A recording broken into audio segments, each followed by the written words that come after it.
একটা রাজনৈতিক দল চাইবে না এবং সেইটা যৌক্তিক হলে হবে না, এই জন্য তো বাংলাদেশে গণ অভ্যুত্থান ঘটে নাই। আওয়ামী লীগ নিষিদ্ধ করা দরকার কিনা এই প্রশ্নে গণভোট করেন। বিচার দরকার কিনা, আওয়ামী লীগ নিষিদ্ধ করা দরকার কিনা এই প্রশ্নে গণভোট করেন। এরকম অনেকগুলো প্রশ্ন আছে যেগুলোতে গণভোট করার কথা বললে, আমরা যখন বলছি স্থানীয় সরকার নির্বাচন দেন, বলে আমরা নাকি নির্বাচন বানচাল। আরে ভাই, আমরা তো নির্বাচনের কথাই বলতেছি। স্থানীয় সরকার নির্বাচনও তো নির্বাচন, ওই বিশ্ববিদ্যালয়ে মানে সংসদ নির্বাচন, ছাত্র সংসদ নির্বাচন, এটাও তো একটা নির্বাচন। এই নির্বাচনগুলোর কথা বললে বলা হয় আমরা নাকি নির্বাচন, আমরা যখন গণভোটের কথা বলি বলে যে নির্বাচন বানচাল করতে চাচ্ছে। স্থানীয় সরকার নির্বাচনের কথা বললে নির্বাচন বানচাল করতে চাচ্ছে। ছাত্র সংসদ নির্বাচনের কথা বললে নির্বাচন বানচাল করতে চাচ্ছে। তাহলে কি নির্বাচন হবে?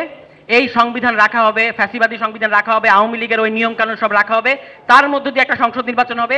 এই কথা যদি আপনি বলেন তাহলে আপনি গণতন্ত্রের পক্ষে আছেন, আর অন্য যে কোনো দাবি তুলবেন এগুলো গণতন্ত্রের পক্ষে নেই। এই হচ্ছে কারো কারো দাবি বা কারো কারো যুক্তি। আমরা এইভাবে রাজনীতিটাকে বুঝি না। আমরা বলেছি এই ৭২-এর সংবিধানকে বাতিল করতে হবে। তার আগে অবিলম্বে স্থানীয় সরকার পর্যায়ে, যে প্রশাসন পর্যায়ে যে একটা শূন্যতা তৈরি হয়েছে এবং মানুষের যে একটা আস্থাহীনতা তৈরি হচ্ছে, কার কাছে মানুষ যাবে, কোন সমস্যা নিয়ে কার কাছে যাবে। একটা জন্ম নিবন্ধনের সার্টিফিকেটের জন্য ওই নরসিংদীর পলাশ থেকে আমাকে কল দিচ্ছে এখন, কিংবা আরেকটা ছোট্ট একটা জিনিসের জন্য আমাকে কল দিচ্ছে। আমি বললাম যে আপনি ইউএনের কাছে যান না কেন? বলছে আমি তো জানি না উনাকে কোথায় পাওয়া যাবে। তো একটা যদি কাউন্সিলর থাকতেন এই সমস্যায় তো পড়তে হতো না। এই কারণে মানে স্থানীয় সরকার নির্বাচনটা এখন হয় আপনি সার্চ কমিটি করেন, সার্চ কমিটি করে যারা যারা ফ্যাসিবাদের সাথে সংশ্লিষ্টতা নাই, ফেয়ার ভোটের মধ্যে দিয়ে জিতে এসেছেন, তাদেরকে আপনি মানে আবার কাউন্সিলর পদে বসান, অথবা স্থানীয় সরকার নির্বাচন দেন। কিছু তো একটা করতে হবে।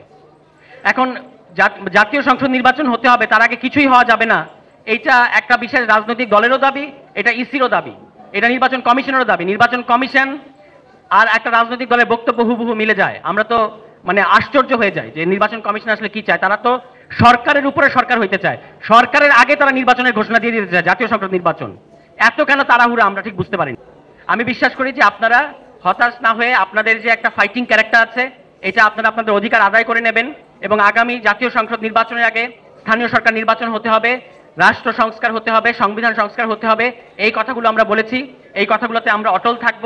সেটা গায়ের জোরে কেউ যদি এগুলোকে সমস্ত কিছুকে বানচাল করে দিতে চায়, এটা বাংলাদেশের জনগণ মেনে নেবে না।